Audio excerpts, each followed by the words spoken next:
Olá, boa tarde.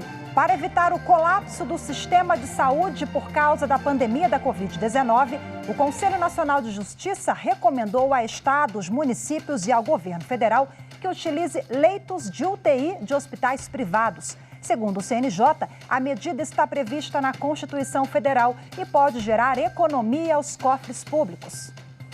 É esse o destaque do Jornal da Justiça de hoje e você vai ver também. Ministério da Saúde libera protocolo para uso de cloroquina e hidroxicloroquina, inclusive para casos leves de Covid-19. Quem deve autorizar a administração dos remédios? Plenário do Supremo Tribunal Federal julga ações sobre responsabilização de agentes públicos durante a pandemia. Os autores da ação aqui no STF alegam que a norma ofende a Constituição Federal ao restringir a responsabilização de qualquer ação ou omissão pelos agentes públicos. E ainda, morre aos 99 anos Evandro Gueiros Leite, primeiro presidente do Superior Tribunal de Justiça. No STJ, atuou na terceira turma e na segunda sessão e foi membro da Comissão de Regimento Interno até se aposentar em 1990.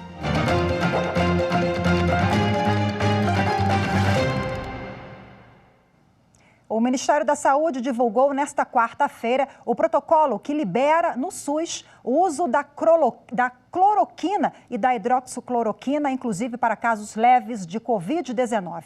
Até então, o protocolo previa o uso somente para casos graves. A norma mantém a necessidade do paciente autorizar o uso da medicação e do médico decidir sobre aplicar ou não o remédio. E sobre a autorização do uso do medicamento, nós vamos falar agora com o advogado Raul Canal, que está por Skype. Muito boa tarde, obrigada por nos atender aqui no Jornal da Justiça. Boa tarde, Rafaela. Boa tarde ao teu público qualificado. Um prazer estar contigo. Doutor Raul, necessariamente essa assinatura deverá ser pelo paciente que está com a Covid-19? Veja bem, o paciente tem autonomia de optar pelo tratamento, de aceitá-lo ou rejeitá-lo.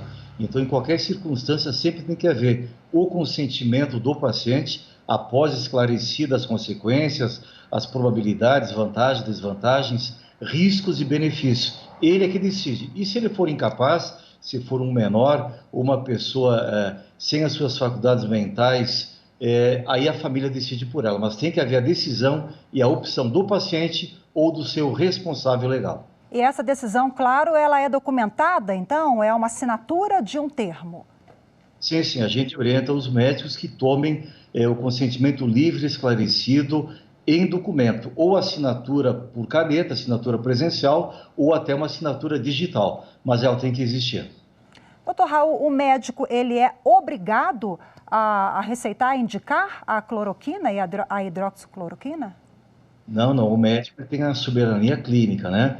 O Ministério da Saúde autorizou, liberou um protocolo de autorização e as condições e circunstâncias que devem ser usadas. Agora, quem decide é o médico em comum acordo com o seu paciente.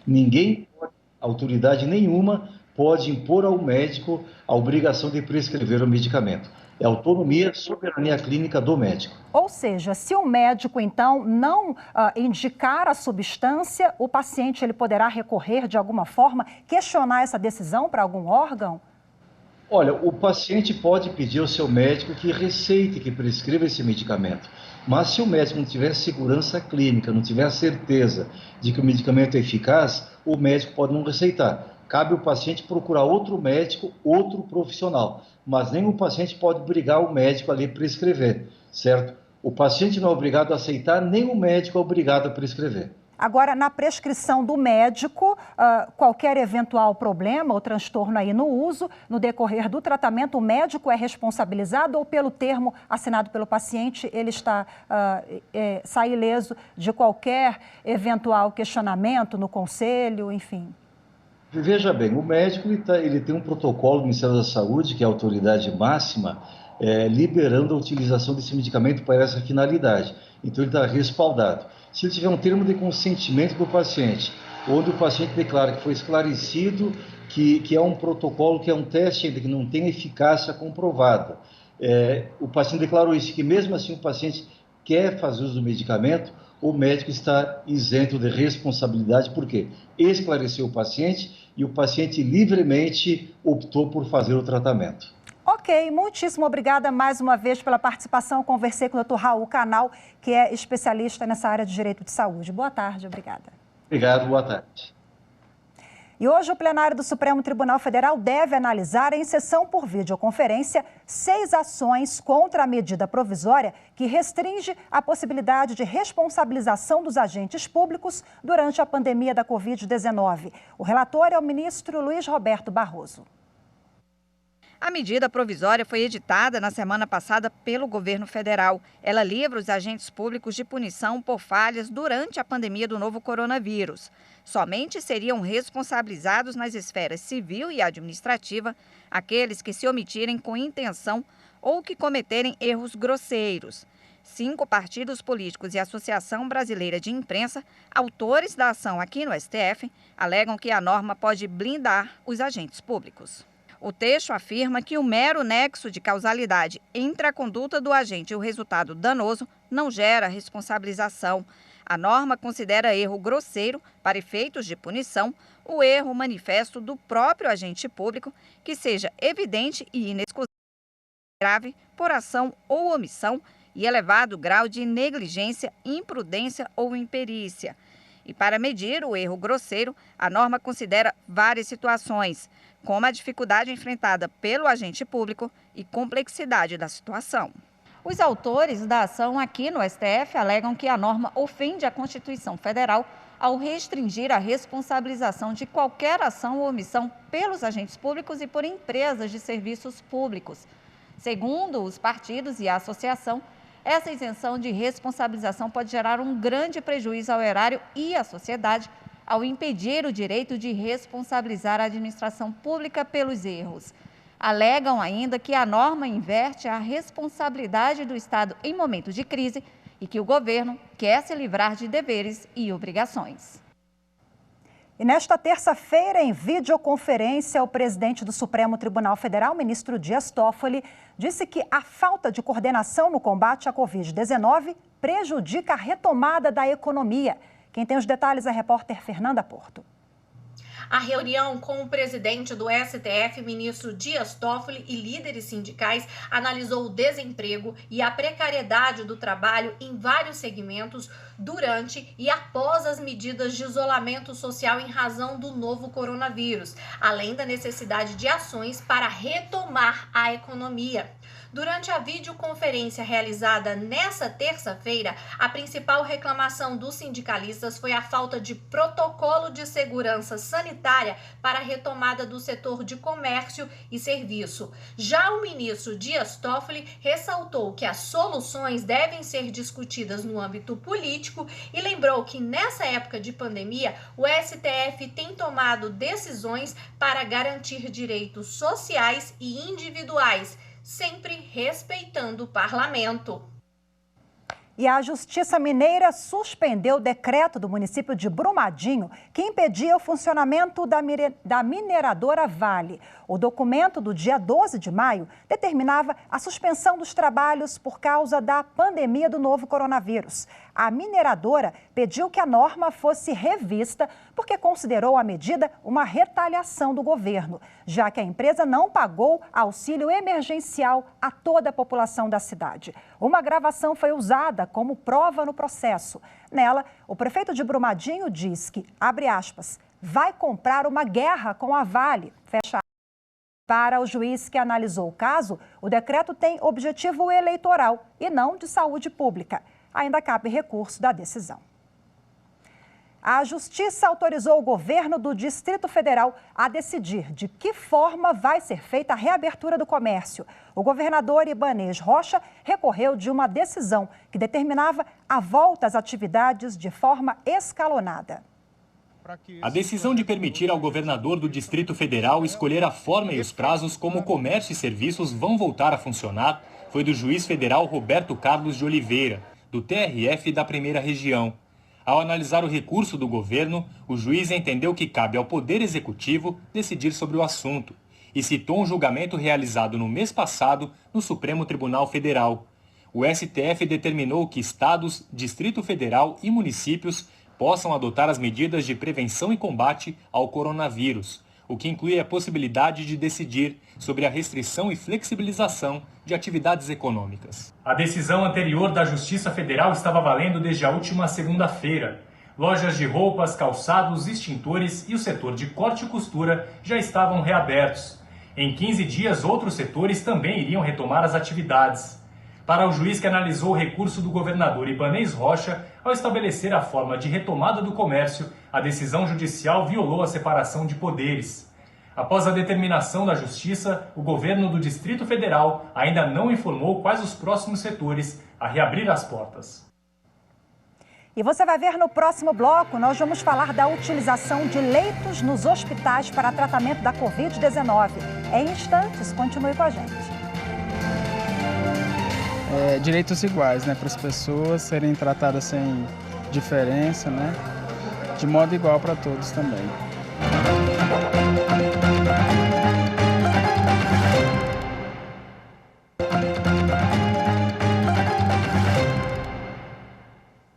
O Tribunal Superior Eleitoral, em sessão administrativa realizada nesta terça-feira, decidiu que a regra de reserva de gênero de 30% para mulheres nas candidaturas proporcionais também é válida para a constituição de órgãos partidários, como comissões executivas e diretórios nacionais, estaduais e municipais. Os ministros entenderam ser possível a aplicação da regra também para as disputas internas dos partidos, embora o entendimento não deva ter efeito vinculativo para análise e aprovação por parte da Justiça Eleitoral das anotações de órgãos partidários. Já sobre rejeitar os pedidos de anotação dos órgãos de direção partidária que não tenham observado o percentual de 30%, a ministra Rosa Weber, relatora da ação, ela respondeu de forma negativa. Segundo a ministra, a afirmação do primeiro quesito da consulta ocorre sem vinculatividade normativa em caráter abstrato e sem natureza sancionatória. Dessa forma, os pedidos de anotação dos órgãos de direção partidária de legendas que não tenham aplicado a reserva de 30% serão analisados caso a caso pela Justiça Eleitoral. E o Conselho Nacional de Justiça recomendou que, ao invés de construir hospitais de campanha, o governo utilize leitos de UTI disponíveis nos hospitais privados. Segundo o CNJ, a medida deixaria o atendimento mais rápido, além de gerar economia aos cofres públicos. Jeane perdeu 4 familiares para a Covid-19 em apenas um mês. Todos precisaram de leitos de UTI. Tiveram um suporte melhor, porque a gente tem um membro da família que é médico e conseguiu rápido fazer a transferência, porque todos eles precisaram ser entubados, precisaram de respirador. A família está estraçalhada, digamos assim. Mas eu peço que as pessoas se cuidem, se previnam, entendeu? Porque não está sendo fácil para minha família. Para minha família está sendo muito difícil. Um paciente em estado grave pelas complicações da Covid-19 passa em média de 2 a 3 semanas internado em uma unidade de terapia intensiva. Segundo o Conselho Federal de Medicina, a ocupação de leitos de UTIs no país com a pandemia do novo coronavírus está quase em 100%. Atualmente, são 22.844 leitos do Sistema Único de Saúde, uma vaga de terapia intensiva para cada 100 mil habitantes. Com o aumento na quantidade de pessoas contaminadas pela doença, uma realidade passou a ser constante: a requisição de atendimento na rede privada. O Conselho Nacional de Justiça emitiu uma nota técnica recomendando que o governo priorize a requisição de leitos privados ao invés de hospitais de campanha. Segundo o CNJ, a medida agiliza o atendimento e economiza recursos públicos a longo prazo. Hospitais particulares são os responsáveis por mais de 23 mil internações por Covid-19 em UTIs.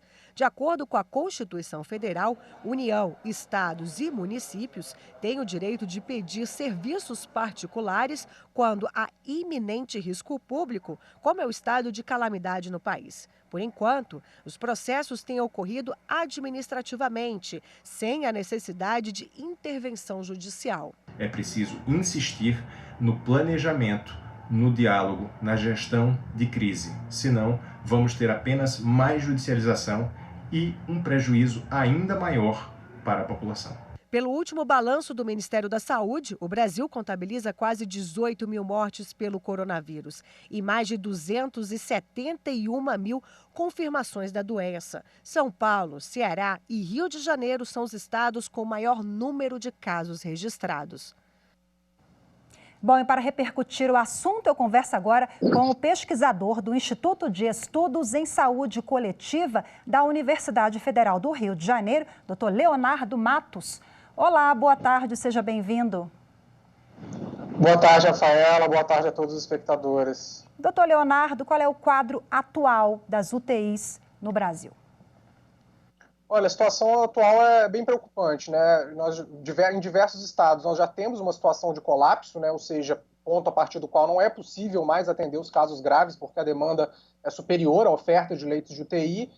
Isso no setor público, no SUS, e por outro lado, nacionalmente, segundo dados da Agência Nacional de Saúde Suplementar, a ocupação em hospitais privados e de planos de saúde é de cerca de 50%, né? Ou seja, mais da metade dessa capacidade não está sendo usada nesse momento. Agora, qual a avaliação do senhor? Perdão, pode continuar o raciocínio. Não, e a situação, na verdade, ela se agrava ainda mais porque há uma desigualdade muito grande na distribuição de leitos de UTI entre pessoas que usam SUS e pessoas que usam plano de saúde. Né? Atualmente, você tem aí mais ou menos um leito para cada 100 mil habitantes no SUS, e nos planos de saúde isso chega quase a 40, né?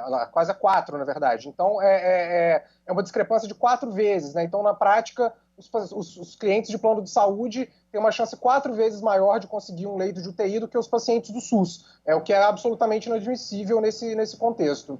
Doutor Leonardo, muito se fala sobre a fila única. Qual é a experiência que nós tivemos em outros países? Isso deu certo aqui no Brasil? Essa medida poderia evitar o colapso na rede pública de saúde? Olha, em primeiro lugar, Rafael, é importante a gente entender que nenhuma medida exclusivamente hospitalar é capaz de evitar o colapso do sistema de saúde. A principal medida para evitar o colapso é o distanciamento social, o isolamento e, em alguns casos, até o lockdown. Em diversos estados já deveria ter sido feito, né? Enfim, mas também existem uma série de medidas que você pode tomar no âmbito da assistência hospitalar. Os países diversos países da Europa, principalmente, eles fizeram essa utilização dos leitos privados, mas com uma diferença importante para o Brasil, que nesses países a rede privada é muito menor do que ela é no Brasil. Né? Então, no Brasil, nesse caso, se justificaria ainda mais essa medida do que nesses outros países que já fizeram isso. Né? E veja bem, muito tem se dito, feito alguma certa confusão, né, no debate, que isso seria difícil, que isso traria desorganização, de que isso prejudicaria os prestadores privados, mas na verdade é algo muito simples, né? Já tem a previsão legal para que isso seja feito, né, como vocês já disseram na reportagem, e além disso, na medida em que essa requisição dos leitos privados ela é feita, não tem nenhum mistério, não é um bicho de 7 cabeças, basta que você incorpore esses leitos privados na regulação estadual, dos estados, das secretarias estaduais de saúde, que já existe. Né? Então, nada mais do que você ampliar, requisitar esses leitos, inserir esses leitos numa regulação que já é feita. Né? Então, não tem nenhuma grande complicação, nenhum grande impedimento para que isso seja feito. Agora, o Supremo Tribunal Federal, por meio do Conselho Nacional de Justiça, mais uma vez, colocar esse assunto em pauta, recomendar, isso é importante porque a gente está falando em salvar vidas, é importante também para a economia, a gente unir esses dois propósitos pode contribuir no avanço, né? Não, sem dúvida nenhuma. Já temos diversas recomendações, né? A do CNJ é uma recomendação importante, mas também tivemos recomendações da Fiocruz e da UFRJ, para o caso do Rio de Janeiro, Ministério Público Federal, Defensorias Públicas, o Consórcio Nordeste está recomendando isso, e a Confederação Nacional de Municípios também está recomendando isso. Né? Então, quer dizer, já tem um certo consenso estabelecido sobre isso. Agora precisa que isso seja colocado em prática, que nós temos visto grandes dificuldades para que isso seja feito até o momento. Eu acho que esse aí, colocar em prática, é o maior entrave, né? Tomara que a gente avance nessa questão. Doutor Leonardo Matos, que é lá da Universidade Federal do Rio de Janeiro, pesquisador, muito obrigada mais uma vez pela presença. Eu que agradeço. E você vai ver no próximo bloco Operação Homem-Anjo. Com autorização da Justiça, a Polícia Federal cumpre mandados judiciais no Mato Grosso do Sul. Os detalhes, daqui a pouquinho. é tratar as pessoas como elas devem e merecem ser tratadas, respeitando aí a condição e a característica de vida de cada pessoa. Acho que é por aí.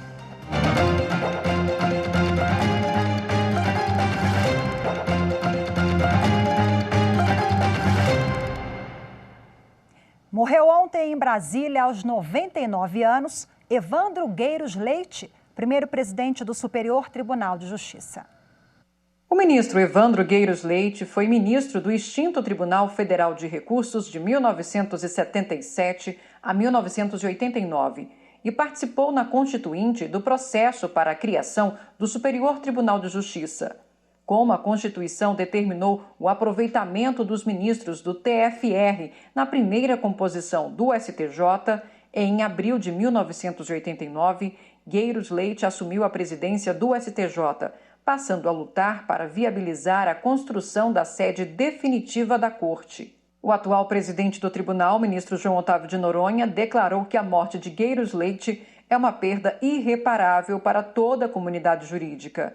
Abre aspas, todos os que passam pelo STJ devem um pouquinho ao esforço e ao brilhantismo do ministro Gueiros Leite. Sem o seu empenho, talvez não tivéssemos o Tribunal da Cidadania. Fecha aspas.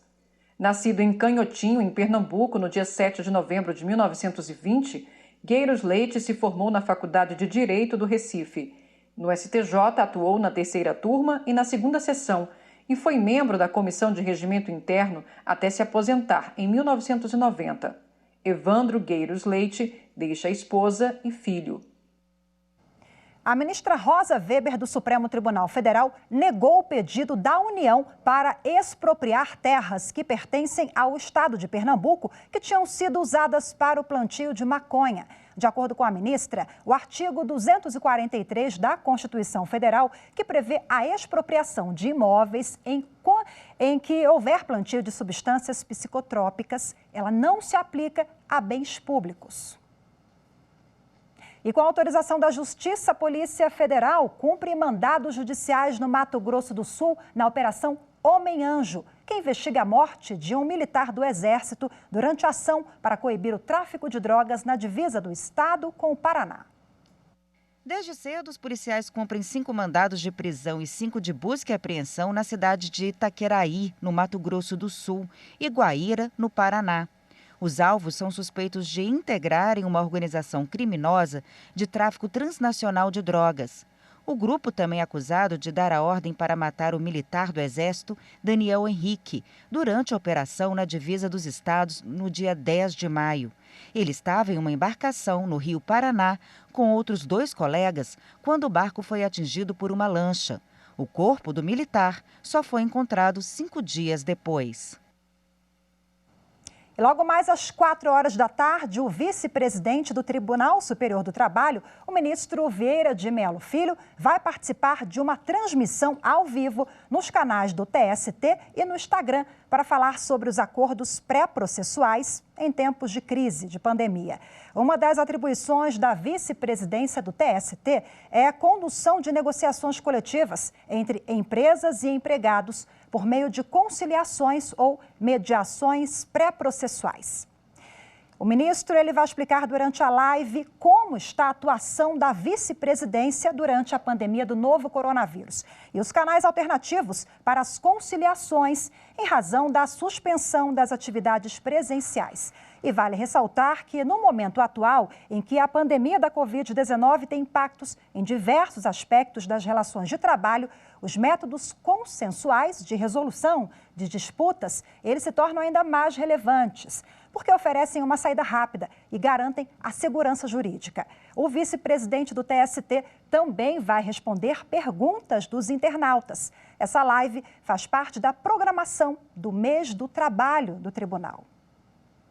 E o Jornal da Justiça de hoje fica por aqui.